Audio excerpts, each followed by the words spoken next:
Si on me disait ces 14 choses dans le passé, avant que je ne vienne en Europe, là, même si je me fâche n'importe comment, j'allais accepter, puis mon cœur va rester ouvert.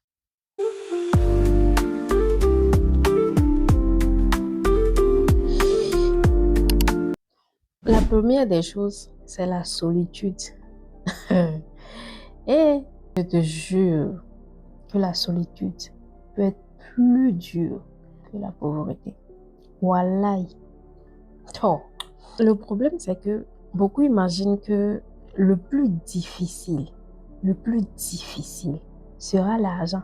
Ce n'est pas l'argent, hein. En réalité, pour beaucoup de personnes de la diaspora, y compris moi-même, le plus difficile, c'est le silence. Tu as tout, mais tu te poses la question, il y a quoi? Qu'est-ce qui ne marche pas avec moi? Tu as du travail, tu as un logement, as les papiers, même te sentir extrêmement seul. Les voisins parlent peu. Chacun vit dans son monde. Puis les amitiés là, ça prend tellement du temps. Les gens protègent leur espace personnel. Surtout quand on vient d'une culture plus communautaire. Le choc émotionnel peut être je dis bien très violent. Vaut mieux pour toi de se préparer psychologiquement. N'attends rien de personne. Attendez d'abord. Parce que la personne là, si on m'avait prévenu, le choc allait être moins. Point numéro 2. L'Europe ne fasse pas les problèmes. Beaucoup pensent que quand je vais arriver en Europe, la vie que je rêvais là va enfin commencer. C'est fou, hein? On amène un gros sac de ses blessures, ses peurs, ses traumatismes, ses habitudes et même son caractère. Oh. Changer de continent ne veut pas forcément dire changer l'intérieur d'une personne. Tu peux être en Europe, rester perdu, anxieux, déprimé, sans direction. Bon, l'Europe peut améliorer des opportunités, mais elle ne guérit pas automatiquement l'âme. Hein. Tu ramènes ton gros sac de problèmes là. Ça te suit. Troisième point, le kaolo, comme disent les Camerounais. Tu penses que les papiers vont te donner immédiatement la tranquillité de l'esprit là. C'est faux. Il faut le vivre pour le comprendre.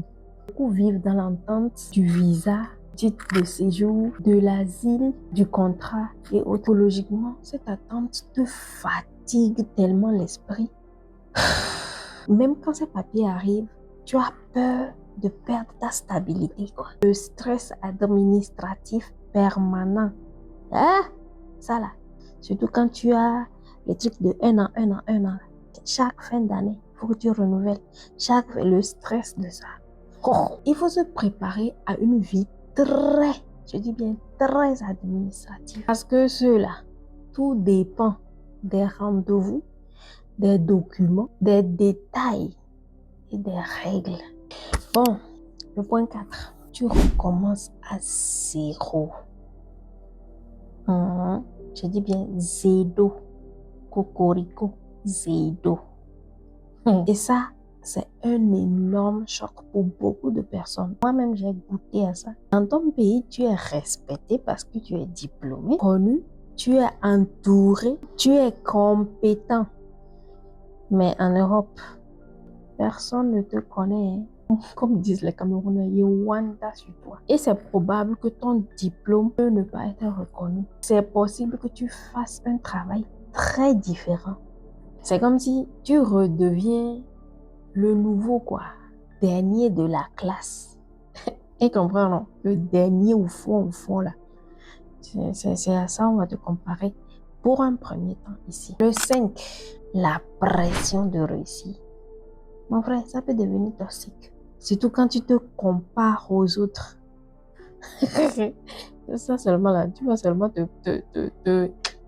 aussi que ceux de là-bas là, ils pensent que vivre à la diaspora ou bien être à la diaspora, ça veut dire être riche. C'est pas du tout ça. Nous avons le problème aussi de loyer, la fatigue, plusieurs emplois en même temps.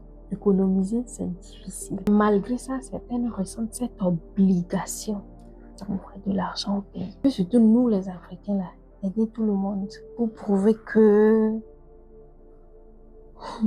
ça crée au fait une culpabilité en nous, quoi. À un certain niveau, on est épuisé. On est épuisé comme pas possible. 6e point, l'hiver. Hé maman, mes premières années en Europe, j'ai lu le... De l'autre côté, tu penses que oh, quand je vais arriver, je vais m'adapter, ça va être rapide. Quand ça va te gifler comme ça là. J'ai compris le pourquoi. Ceux-là, ils mettent souvent leur main dans leur poche. On n'est pas à demander. Hein. Le climat affecte au fait ton mental. La nuit est tellement longue. Il y a peu de soleil. Dans toute l'année, on n'a que 2 mois pour voir le soleil du matin jusqu'au soir. Est-ce que c'est bon ça? On peut faire ça. Les gens sortent moins, surtout en hiver. C'est comme la pause en Italie de midi à 15 heures. C'est calme. Mais en été, tout le monde sèche ses eaux. Mon frère. Pour nous, ceux qui viennent, par exemple, d'un climat chaud, très vivant socialement, des choses comme ça provoque une baisse, une chute d'énergie. Ça nous rend tristes, nous rend dépressifs et ça nous isole. On perd complètement la motivation, influence réellement le moral. 7e point, je pense qu'on va s'arrêter là, non? Ou bien, parce que la vidéo sera trop longue. La réussite en Europe peut prendre plus de temps qu'on ne l'imagine.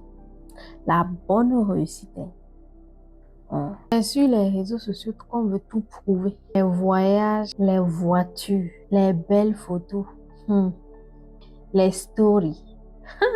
Maman, ce qui me dépasse, c'est que rarement, des années de galère, des petits boulots qu'on fait de gauche à droite, là. Si on peut vlogger pour montrer à nos frères, ce serait bien. Moi, par exemple, on est à 2 doigts d'abandonner.